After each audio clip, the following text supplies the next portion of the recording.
This module A12 is about data management plan and lifecycle. Management of demographic data can be conceptualized around the data lifecycle.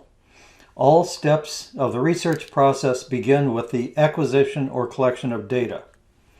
It then moves to data analysis, then publication and sharing, followed by data storage and backup, and possible reuse. Expectations now are that data can and often is shared and or reanalyzed for secondary purposes.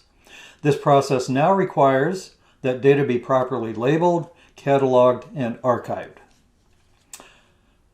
Data types, and data categories. Demographer Griffith Feeney notes that dictionary definitions of data tend to be too broad to be useful, and specialist definitions tend to be tied to particular applications. He thus defines data as systematically organized information about the entities comprising some statistical aggregate. The entities may be persons, households, births, deaths, and most anything else, the only requirement being that individual entries must be clearly defined and identifiable.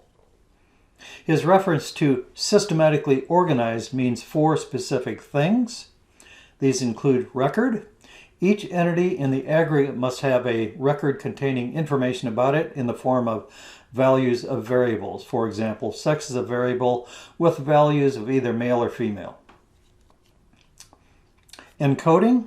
Information on record is encoded. For example, 1 denotes males and 2 denotes females. Layout. The code representing the value of a variable occupies the same position on every record, and these position assignments refer to the record layout. Matrix. The layout is organized as a matrix with the cells in each row giving the values of the variables and the cells in each column giving the values of the variables represented by the column for each individual for which or for whom this variable is defined. There are a number of different categories of data. The first is observational data. These result from monitoring events in time and at specific locations such as survey and census data, vital rates from registrations, weather or environmental chamber measurements, and population field counts. Next is experimental data. These are generated by researchers under controlled conditions, such as the life table properties of flies subject to different diets and maintained in a programmed environmental chamber, or rates of seed set in replicated plots of plants. We have simulation data. These are generated by computer models of scientific systems, for example, data on projections of future populations or mortality rates, or from Monte Carlo simulations of rare species abundance. We have compiled data. These refer to data collated from other sources for secondary use or derived from a database containing a variety of data on one topic. And metadata. These data about data are beginning to replace laboratory and field notes, where field notes are typically informal and quasi-systematic. Metadata, on the other hand, is a highly structured digital form of documentation.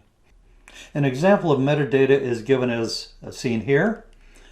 This contains information on the creator, the date, the title, the description, the notes, the subject, the identifier, and format. The advantages of a metadata record such as this is that it not only is protocoled so that all of the major fields of information are recorded, but the structure enables it to be easily searched and communicated to other users. This ends Module A12 on the management of demographic data.